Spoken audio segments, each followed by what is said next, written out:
एक जंगल में छोटू नाम का एक बहुत ही छोटा और प्यारा हाथी का बच्चा रहता था। वह अपनी माँ और बाकी हाथियों व अन्य जानवरों के साथ जंगल में रहता था।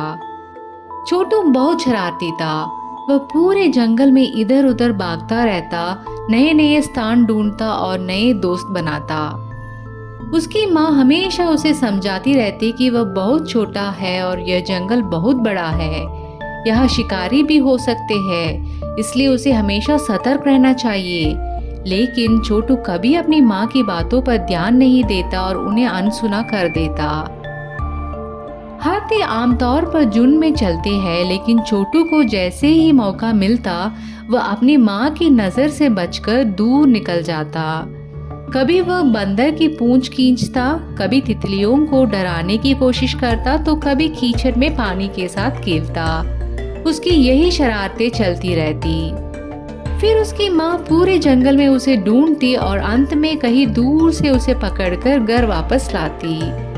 यही छोटू की रोज की आदत बन गई थी। हर दिन उसकी माँ उसे समझाती कि वह उसके साथ ही रहे और सावधानी से रहे, लेकिन छोटू हर बार सब भूल जाता और फिर अपनी मर्जी से भाग जाता।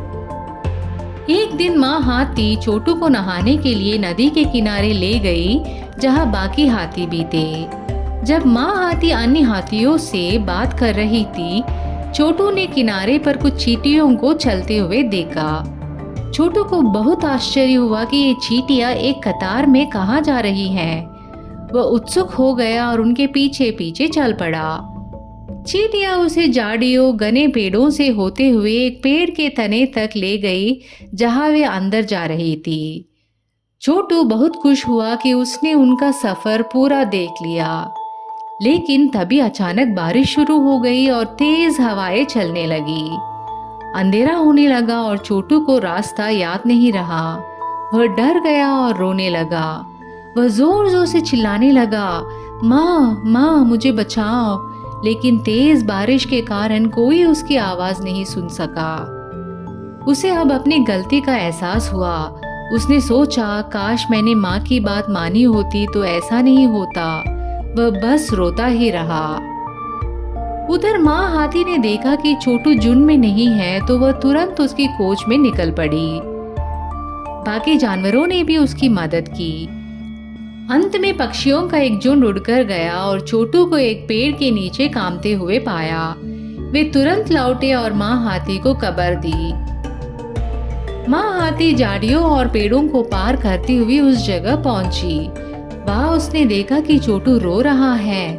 उसने जोर से पुकारा, छोटू, और उसे गले लगा लिया। माँ ने कहा, डर मत, मैं आ गई हूँ। छोटू रोते हुए बोला, माँ ये सब मेरी गलती है। मैंने आपकी बात नहीं मानी, इसलिए ये सब हुआ। अब से मैं आपकी हर बात मानूंगा और एक अच्छा बच्चा बनूंगा। माँ ने छोटू को प्यार से समझाया और सभी जानवरों और पक्षियों को धन्यवाद दिया। फिर वे सब अपने घर लौट गए और खुशी खुशी रहने लगे। तो दोस्तों, अगर आपको यह कहानी अच्छी लगी तो इस चैनल को ज़रूर सब्सक्राइब करें।